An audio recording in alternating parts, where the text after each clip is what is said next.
Yes, I'm about to put I'm actually going to put the MacBook on it. Let me unplug this. Whoa, no. Let me unplug this. Make sure and then set this down. Welcome. This is the men's debrief. I'm Brad Worthen, and we are so pleased and enjoy that time, and it's really good. I think people are really interested in the revolution this year. So, of course, a lot of these folks are regulars. Some may think that Robert E. Lee is carved out of marble, but like most men, he had a father, and that's who Mike Burgess is going to talk about today. You all know, those of you who have been on this program before, know him as the kind of history teacher you wish you'd had in school. But we've got him here now, so that's good. He is going to, actually he's going to do three, as he said, if y'all don't chase him out of here today, he's planning to do three this year because the revolution is a particular area of interest for him. The next one he does is going to be on July 3rd, and that's going to be, of course, about the Declaration of Independence. It's going to be between the. It's going to be between. It's going to be between the 2 days that it should have been. John Adams thought that independence would be celebrated on July 2nd. Ended up being the 4th. So this is going to be right in between the two. He's going to be talking about White Horse Harry Lee. And I'm not even going to tell you anything about it, except that he played a significant part in helping this nation secure its independence, including right here in South Carolina. Looking ahead after today, our next program will be over at Richland Library, and that's going to be another familiar face, C.W. Bowman, who some of you know as a man who served as a tunnel rat in Vietnam, which I'm kind of in awe every time I see him that he did that. To keep up with other future programs, know when they're coming up, know when there's a change. We like to have your email addresses. A lot of you, we already have them, so don't worry about it. But if we don't, there's a sign-in sheet right on that table over there. So please leave us your name and email address so we can keep you up to date. Now, please welcome Mike Burgess.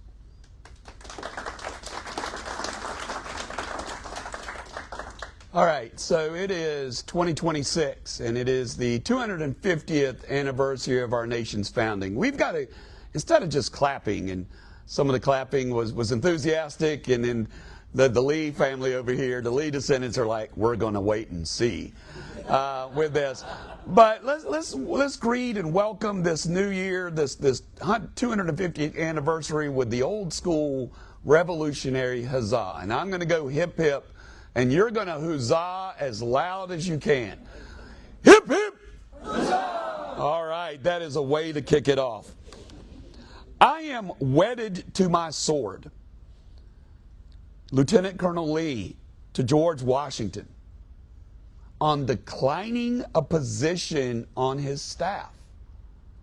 I am wedded to my sword. He turns down a job opportunity of a lifetime, right? Think about who's on his staff. John Lawrence, Alexander Hamilton. I don't know if we have any Hamilton fans in here. Lawrence and Hamilton. If you believe the play, I'm not sure I do, Aaron Burr tried to get on staff, and he was shooed away. And yet Lee declines this. Now, he doesn't do so out of arrogance or ignorance, but he does so because he believed he could contribute more to the glorious cause facing death and danger in the field. How does Washington respond to this rejection? He gives him his own legion. of cavalry and infantry, an independent command. And Lee gets this in 1778 at the ripe old age of 23 years old. Now, those of you who have passed 23 years old, I know it was only a couple years ago for most of us.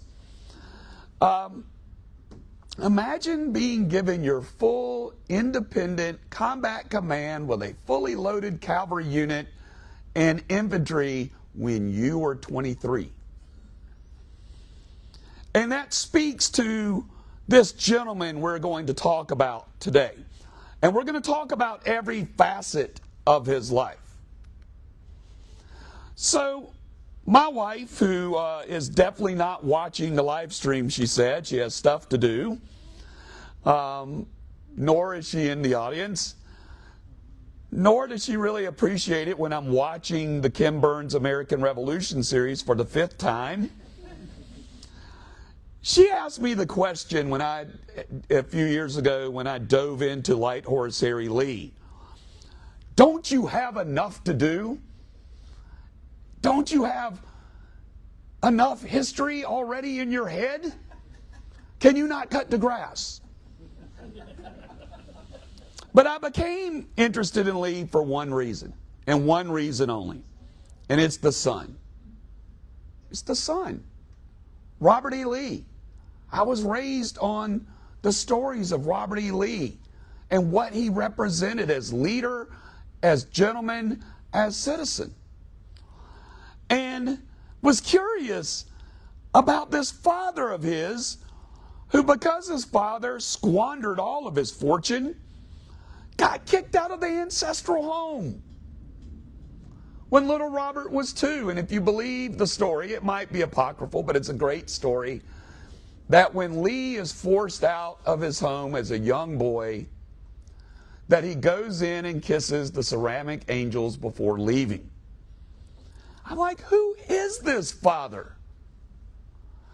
And then you find out that he will later die at the home after absconding to the Caribbean without his family, that he tries to get home and then dies at the home of Nathaniel Greene long after General Greene and his wife Katie died. And we know the stories that many of these young officers loved Katie Greene. And I'm like, was he trying to find out if she was still there? But as I dove into more study about Henry Lee III, I quickly learned that this Lee is a military legend in his own right and has every bit a compelling story as his son. Though unlike the immortality attained by the son, in some ways he is faded from memory. And isn't that part of the 250th? To resurrect these stories and tell them and teach them, like the young people that are sitting in the front row and they're taking notes. Do you know how hard it is to get high school kids to take notes? He is also, and I found this to be weird, and I'm not a conspiracy guy, alternate reality guy, he's also very similar to another, shall we say, controversial figure of the Southern Campaign. We'll get to that. But what truly engaged me about this Lee is he is the embodiment, much like Washington, much like Hamilton, much like all of our Continental officers, he embodies patriotic and civic virtue, which is exemplified by Cincinnatus from antiquity. And that he believed that this war was a war of principle. It's not a war over Native American lands. It's not a war over tax policy. It's not a war over representation, but it is a war over principle. And that the American army had to conduct itself with disinterested, self-sacrificing purpose. Lee himself refers to this and saying that the war was to protect, and I quote, the liberties of America. And its warriors were a quote-unquote virtuous soldiery. and that the highest virtue required the greatest risk, the willingness to sacrifice one's life voluntarily for the public good. But before we get into some deep stuff, here's my conspiracy theory. That in the Southern campaign, Light Horse Harry Lee actually has a doppelganger in Colonel Bannister Tarleton. You don't believe me? Well, we're going to take our first quiz. Brad, it's your time to pass out the quizzes. And I'll help as well. And I'm sorry I didn't mention this when we invited you. And You want to get this in? we'll let him get that in. While you're receiving your quiz, you're doing quiz number 1, some background information about Lee while we get this set up. He was born in 1756 to the Lees of Virginia. And you know, the Lees. We know the Lees of Virginia. Richard Henry Lee, etc., etc. He will graduate Princeton in 1773. Later in life, since we're going to focus most of the rest of the talk on the war, he will be married twice. He will be married in 1790 to Matilda Ludwell, and they will have 3 children. One of which, Henry Lee IV, actually blows all of his family fortune, and, if to add insult to injury, cheats on his wife with his 18-year-old niece, and this Henry Lee ends up being referred to as Black Horse. And this is Light Horse Harry Lee's step-brother. Okay? So, and then Lee himself, of course, he has these 3 half-brothers and sisters, and then his wife dies. And then he will remarry Ann Carter in 1793 and will have 6 children, including Robert, who was born in 1807, with Mildred being the youngest, born in 1811. Does everybody have a quiz now? All right, so you're not going to tell us and take time to have you write and do this because my man producing the live stream is like, that will not play well on TV. So let's take this one by one, and we're going to vote by hand. You are going to tell me whether it's Tarleton, Lee, is it both of them, is it neither of them for each statement. So let's start with number 1. Was born to landed gentry who had made their wealth through the utilization. Show of hands, and you have to vote. Even those of you behind the poll have to vote. Do you believe this is Tarleton? Raise your hand. Lee? Both? Neither? It is both of them. The Tarleton family makes its money off the slave trade, and the Lees of Virginia are slave owners. Number 2, became a cavalryman in 1775 at the outset of the American Revolution, and quickly rose through the ranks through a display of aptitude for the job. Tarleton. Okay, see one. Lee. Both? Neither? Ben had his in. It's like neither. He just wasted our time. So this is what drives my students crazy sometimes, because I have a sense of humor that's really only designed for me. It is Tarleton. And only reason is it's 1775. Lee joins the cavalry in 76. But obviously they both fit this description in 75 and 76. 3, gained early fame for capturing a leading general of the enemy in a daring raid. Raise your hand if you believe it's Tarleton. Lee? Both? Neither? Okay, it is Tarleton, and he is part of the raid that captures General Charles Lee, spending the night at a tavern far away from his army. This actually has a point to it. Number 4, was given command of a legion, an independent command of infantry and cavalry that allowed him to operate outside the constricting reins of the main army. Tarleton, Lee, both, neither. It is both. And ironically enough, Lee gets the legion before Tarleton. Lee has it at age 23, in terms of age, 23. Tarleton will be 25. For those of you who like to bag on Tarleton, which I understand. Number 5, won great success in a nighttime raid on a key detachment of the enemy forces encamped on a river, scoring a complete victory in the darkness. Tarleton, Lee, both, neither. Yeah, there you go, neither. It's actually both. Tarleton's comes at Monk's Corner, South Carolina in April of 1780, and then Lee's will come at Paulus Hook in 1779. And they're both rare but highly successful nighttime attacks. Number 6, was derided, insulted, and lied about by fellow officers jealous of his success and the fact that he held the high esteem of his commander. Tarleton, Lee, both, neither. It's both. It's both. Look, one of the happiest days in the British Army in the South, the officer corps, was when Tarleton lost at Cowpens. And even worse for Lee, he wins at Paulus Hook, and then officers try to bring him up on a court-martial. And Washington is like, y'all have lost your minds. Number 7, fought effectively and gallantly during the famed Race to the Dan campaign in North Carolina, and fought on a daily basis with his mirror opposite. Okay. Tarleton, Lee, both, neither. They both do. They both perform their jobs in the greatest version of what a cavalry commander does.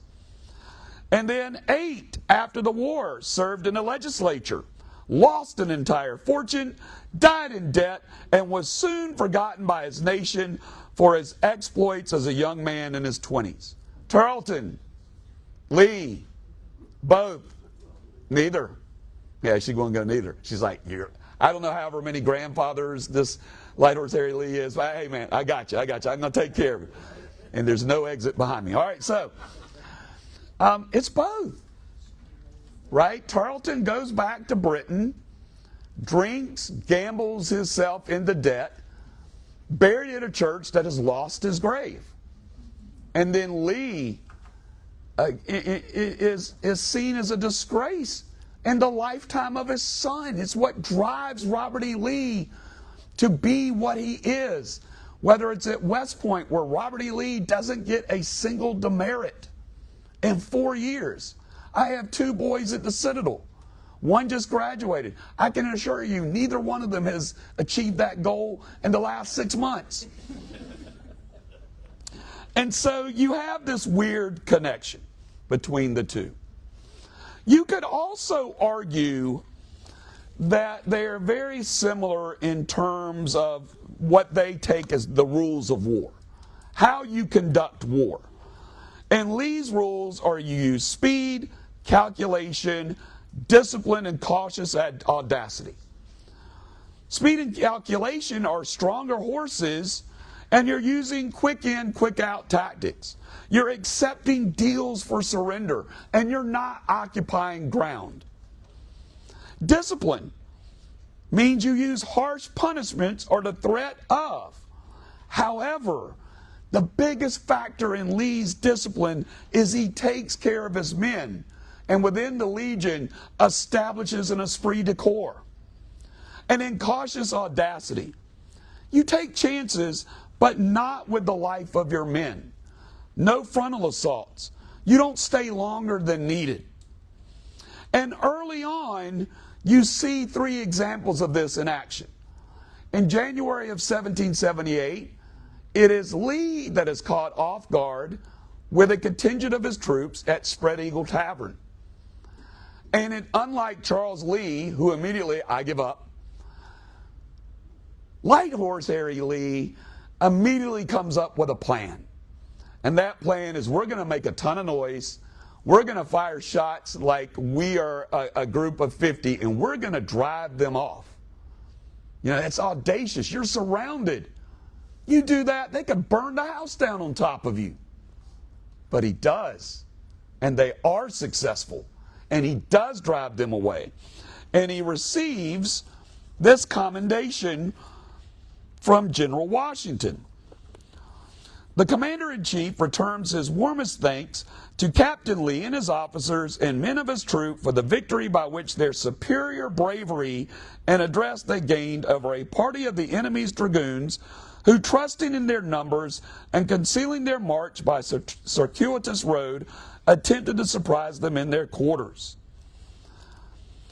He has the satisfaction of informing the Army that Captain Lee's vigilance baffled the enemy's designs by judiciously posting his men in his quarters, although he had not a sufficient number to allow one for each window. He obliged the party, consisting of 200, disgracefully to retire. That's audacious to think you can get away with that, and yet he did. Paulus Hook, in March of 1779, a night assault, unheard of, on a strong fortification. Yet Lee pulls it off. Washington commends him for that as well. The general has the pleasure to inform the Army that on the night of the 18th, Major Lee, at the head of a party composed of his own corps and detachments from the Virginia and Maryland lines, surprised the garrison of Paulus Hook and brought off a considerable number of prisoners with very little loss on our side. The enterprise was executed with a distinguished degree of address, activity, and bravery, and does great honor to Major Lee. He has a fan. He has a benefactor in George Washington. Washington will be a father figure even after the war to Lee himself. He will also receive the Congressional Gold Medal for his actions at Paulus Hook. And it may be Lee Audacious is the John Chomp mission, a sergeant in his legion that is given the task to, quote unquote, desert to the British who are in New York for the opportunity to kidnap one Benedict Arnold. And Chomp doesn't want any part of it. He says, because he knows for this to work, it has to look like I really deserted. For this to work, it has to, I'm going to dishonor myself. And what does Lee do? He says, but think about the Legion. Think about our reputation. If you turn this down and someone else takes the job from another unit, that will look poorly on us. Chomp takes the job. He almost does get Benedict Arnold. He doesn't. He ends up being shipped out with Arnold to Virginia, and he will escape from Arnold in the Redcoats, where he is in a redcoat, and find his way back to the Legion in South Carolina. So, but it's Lee in the South that we need to speak about today. And consider from Lee's own writing the description of what the war in the South is like. The first quote, they exceed the Goths and the Vandals in their schemes of plunder, murder, and iniquity. Or thrown into deadly feuds in some sections of the country, which with the fury of pestilence destroyed without discrimination. Perhaps you need more convincing. If you will flip on the other side of your handout, let's do quiz part 2 here. Okay, so war crime, an action carried out during the conduct of a war that violates the international rules of war, and there are rules of war in the 18th century. If you believe the culprit here are the British or loyalists, you would put B. We're going to do it sort of just as we did before. And then obviously it could be the Patriots. So we'll do this together, one by one. The first war crime. A wounded enemy soldier recounted he had been bayoneted or slashed 22 times, including having his skull split after the battle was over by the troops of the soldiers of the opposing sides after he claimed he had asked for quarters.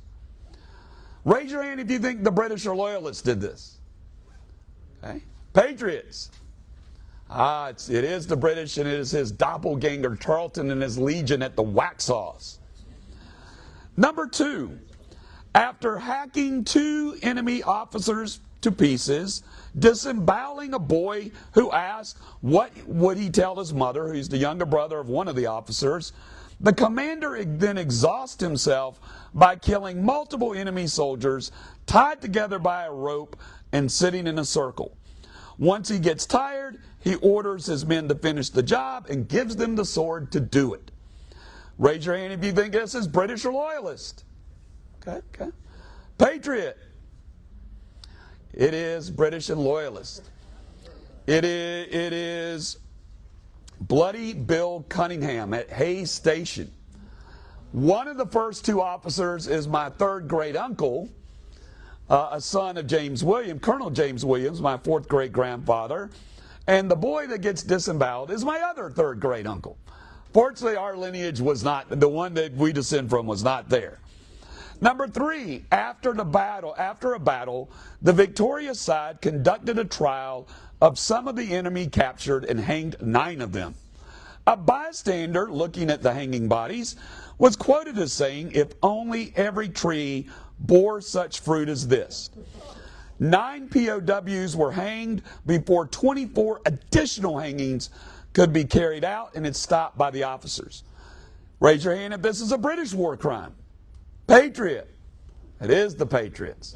It's the over the mountain men after King's Mountain. And number 4, this is always a favorite, a fan favorite. The slain commanding officer of the enemy was stripped of all possessions and supposedly urinated on by his opponents, which I do believe.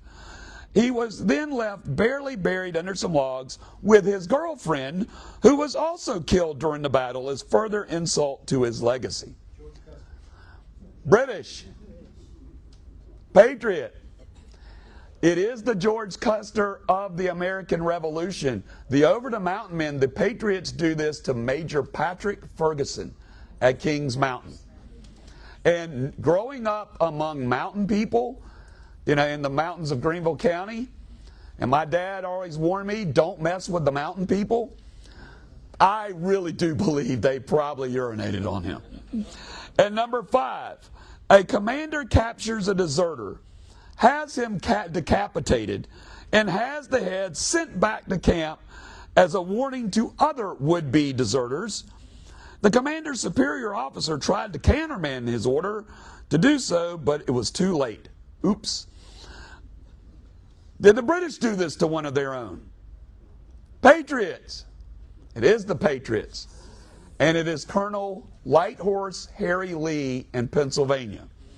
I'm a little concerned the Lee descendant daughters here are going yes.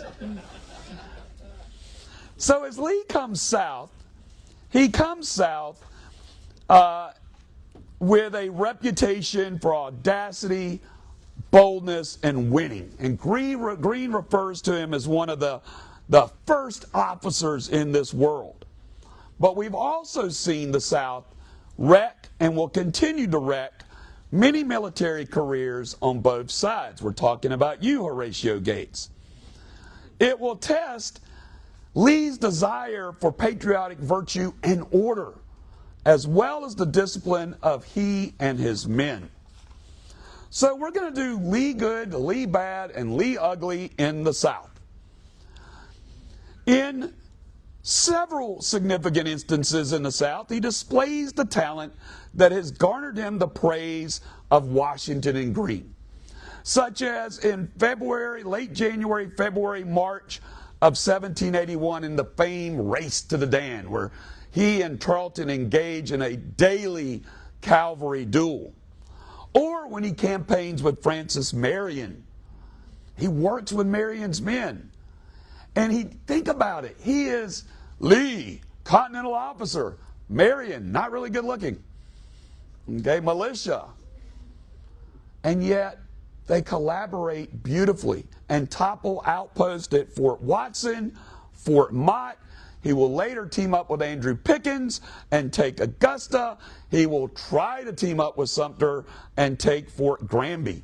Highly successful. His performance at 96, after toppling Augusta, Lee marches his men to 96.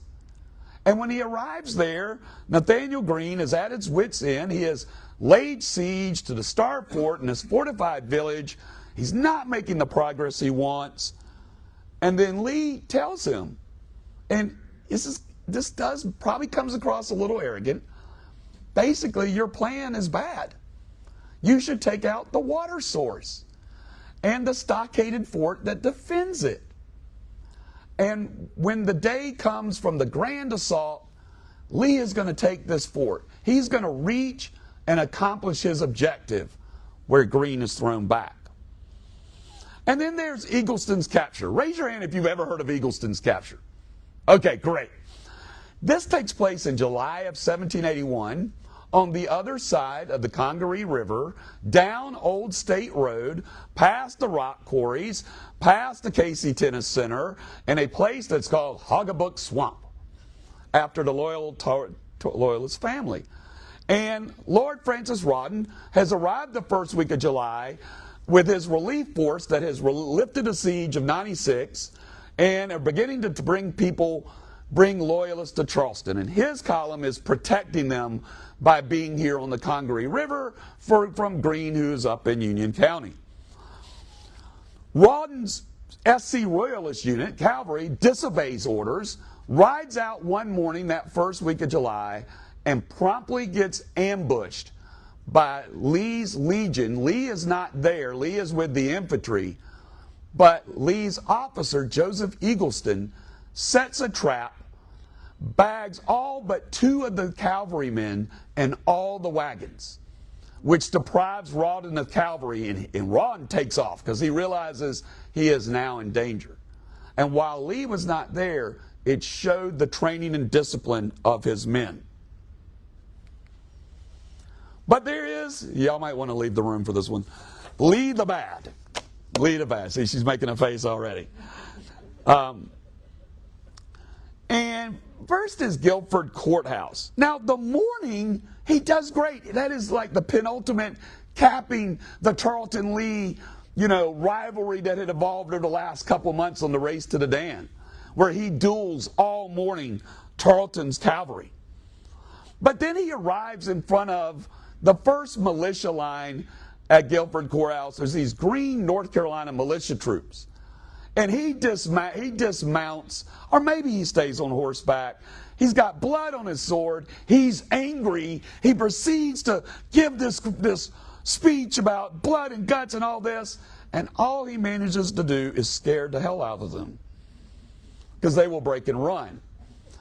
But even later in the day, he manages to get himself separated and his legion separated from the rest of the main army, and basically plays no part when the battle is being decided. There's the fire raid at 96. We mentioned cautious audacity. But this is just audacity, to where he's going to send a group of men with a little bit of cover up to try to set fire to the stockaded fort. They're completely uncovered, and they all get killed or wounded. And this is one of the few times he goes against his own rules.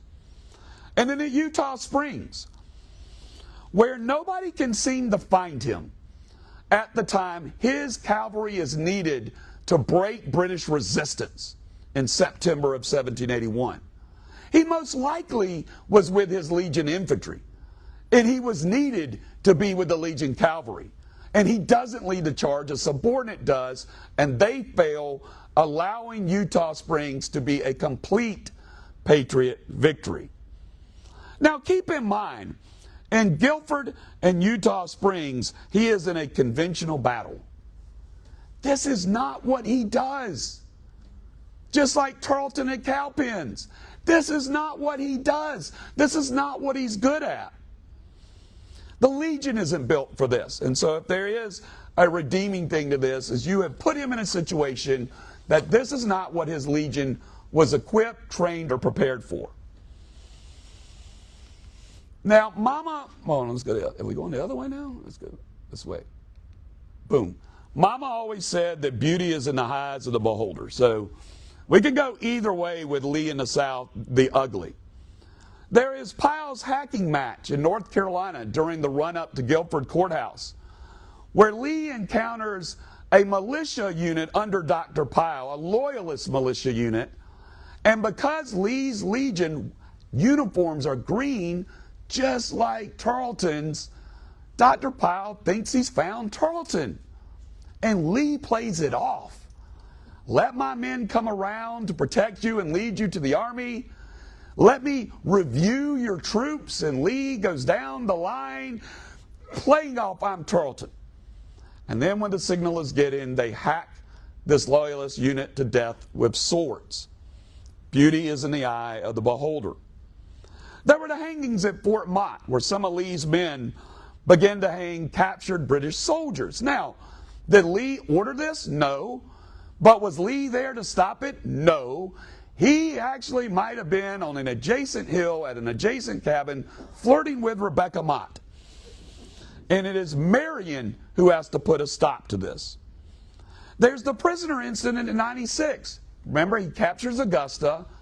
He has prisoners, British loyalist prisoners from Augusta, and he parades them in full view of the British garrison at 96, infuriating the British. And they now know they will be humiliated if they surrender, and they redouble their efforts to hold out. It makes Greene's job tougher. And then there's the circumstances of his retiring, where after Utah Springs and being criticized, he finally says, I need to go home. But if you need me, call me.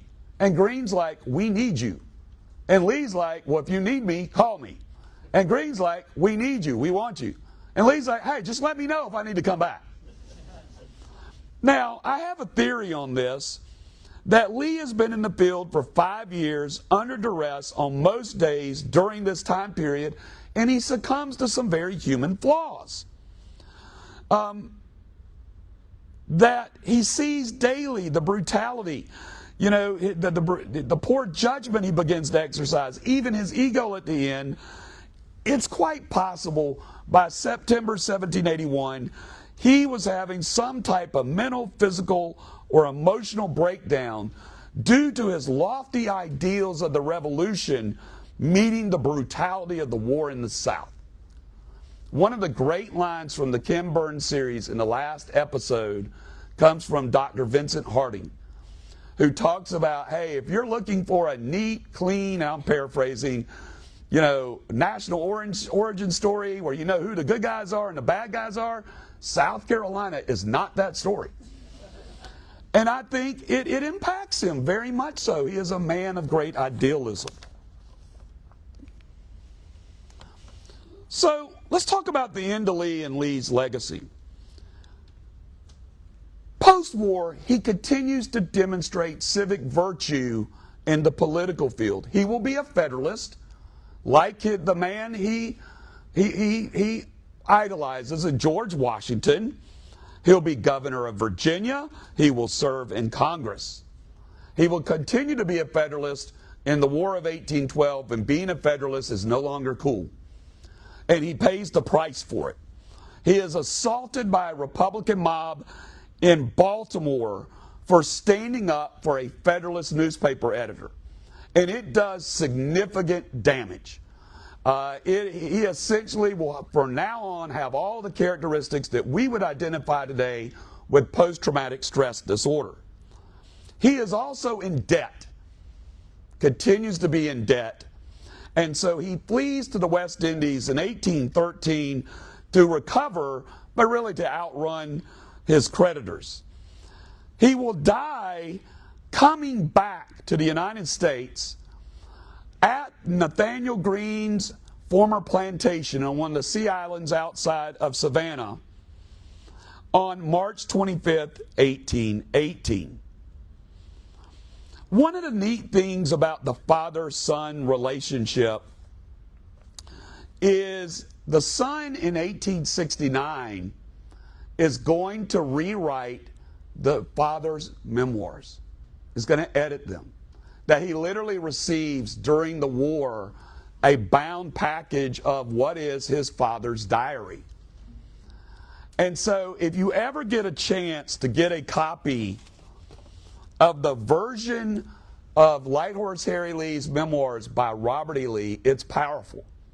Because son throughout is commenting on his father and his military prowess. He also writes a short biography about his father.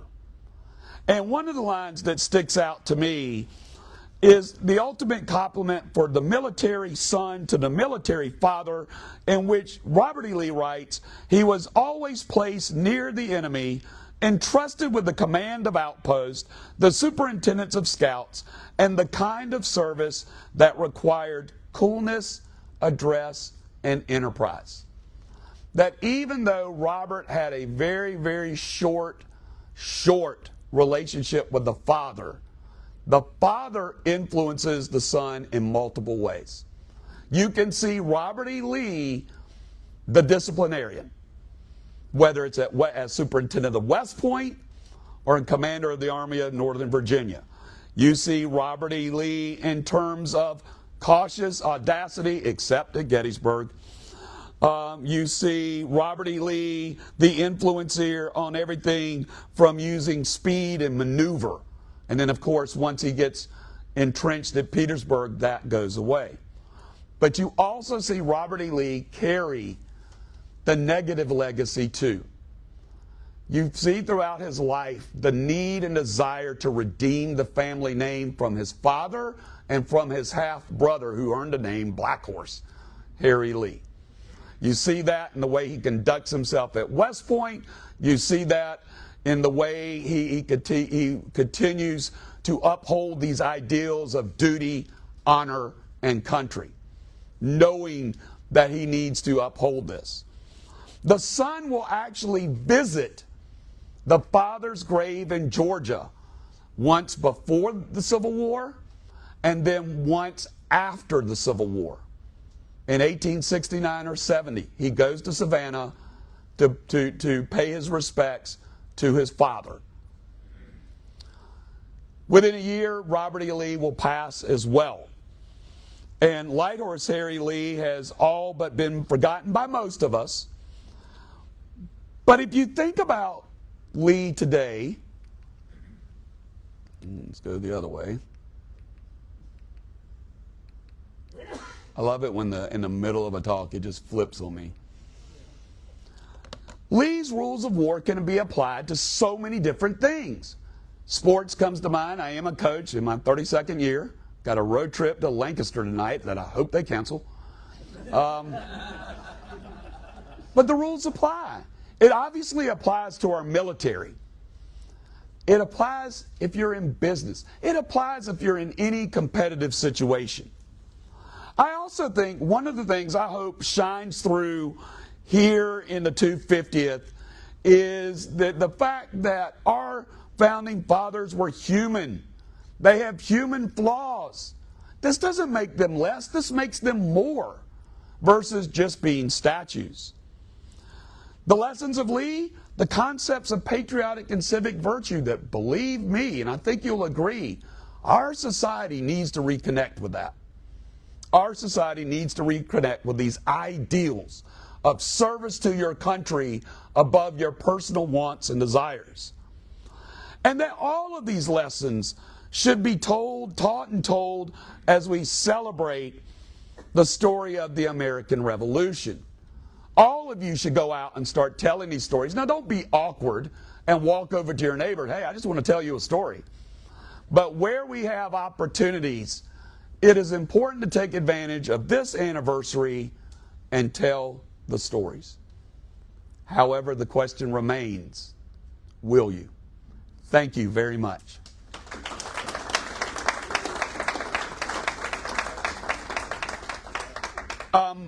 Few questions? I do have a rule about questions. I do. So you got to calm down, Tom. Got to calm down for a second. You must ask me a question within 10 seconds.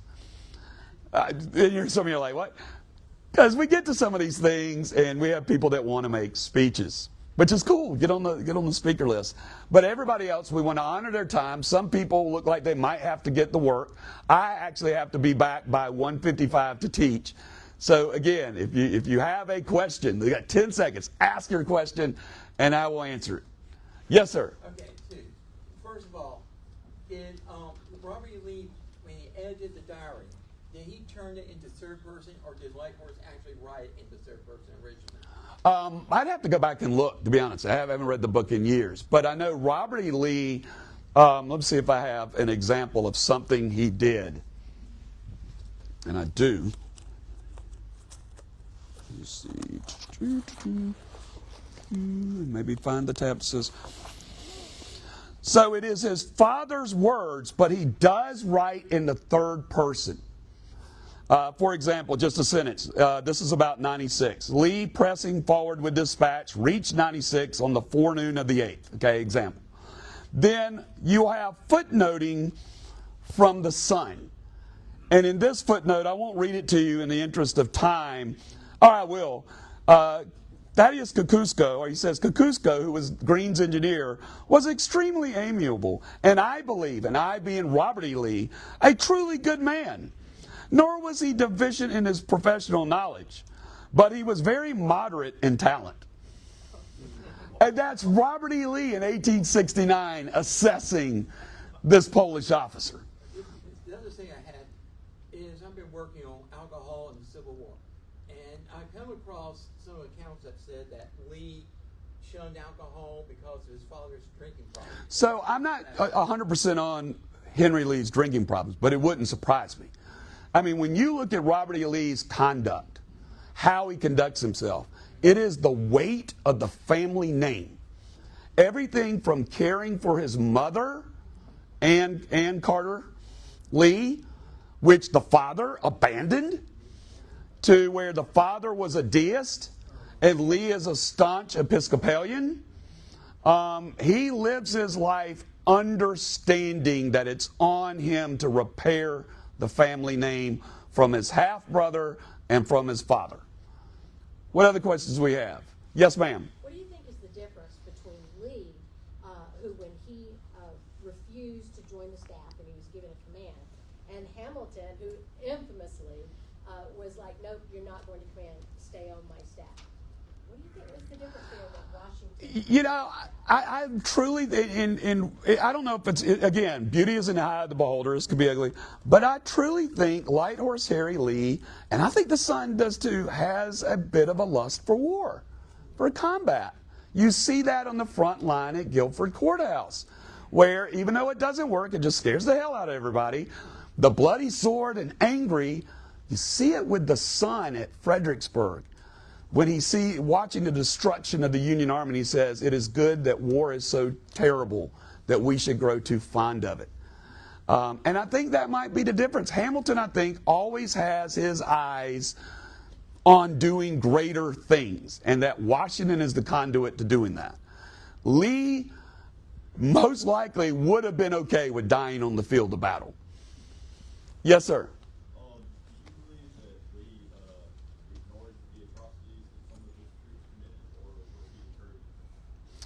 Oh, goodness, I think you're talking about Pyle's hacking match. It's hard to ignore that one when you ordered it with that. But I also think the nature of war here in the South is atrocity after atrocity after atrocity after atrocity. You know, that's, again, the uncomfortable nature of talking about the revolution in South Carolina, because you are going to talk about war crimes on both sides. You are going to talk about men, women, children, old men, old women, etc. Everybody was fair game. Buildings did get burned. Now, in the Patriot, did they burn a bunch of people in a church? No. But did they burn churches? Yes. With that. But I think at the end of the day, and I think that any officer that whose men commit a war crime, that yes, you have to actually own that. Those are your men. But of course, keep in mind, his number one benefactor, George Washington, kicks off the French and Indian War with a war crime with that as well. I think it's the nature of battle in that time period. Great question. Yes, sir. Which officer is the better, which Lee is the better officer? Are you kidding me? All right, here comes the real political answer. They were both good in their individual settings. Because it's hard it's two different wars, right? It's two different commands. It's two different situations. But I do think the success of Robert E. Lee on the battlefield is in part to growing up with stories of his father. And I think there's enough evidence there to indicate that while his father's personal life influenced him by the way Robert has to behave and conduct himself, the military thing is there. That audacity piece, whether it's at Chancellorsville or in other situations, that's like in his blood. And he gets that from his father. Yes, sir. The crushing debt that Henry Lee had, what did that derive from? Was it always gambling? I don't think it was always gambling. It was bad investments. It was just being reckless with it. But you can sort of see that in him. He's not going to really be, even in the battlefield, the guy to, let me keep a good ledger here of what's going on. But he squanders the money, and he continues to do it to the point to where he leaves the country in part and parcel because of that. Yes, sir. I haven't read too much about him at this point, but how did he get the name Light Horse? Just because of his early exports. Light horse means a fast horse, lightning strikes, etc. And then, of course, one of his sons is Black Horse Harry Lee, and that has nothing to do with, he rides a black horse. No, that has to do with a black mark on his record. Yes? Was the Lee family and the Washington family somehow related back? I don't know about blood relations, but they are, right? If you talk about the leading families of Virginia, it's the Lees and the Washingtons. It's interesting. There is a rivalry between Jefferson and Lee. And that Jefferson, because he gets criticized as governor for basically abandoning the capital, running away from the British, he will write a piece where he attacks Lee. And Lee will write and I haven't really gotten too deep into that, but there is a back and forth between Team Jefferson and Team Lee over each person's conduct in the war. Do we have time for one more? Yes. Light Horse Harry Lee was buried somewhere in a church and they lost the head. No, that's Tarleton. That's Tarleton. But thank you for pointing it out. So Light Horse Harry Lee will be exhumed from the grave at the now abandoned, it gets burned down in the Civil War, what had been the Green Plantation. And in 1913, he will be reinterred at Lexington, Virginia, in the Lee Chapel. So finally, in death, almost 100 years after his death, he is reunited with his family at the Lee Chapel. I thank you so much for your attention. If you got further questions, I can stay for a few minutes, but I don't want to hold anybody.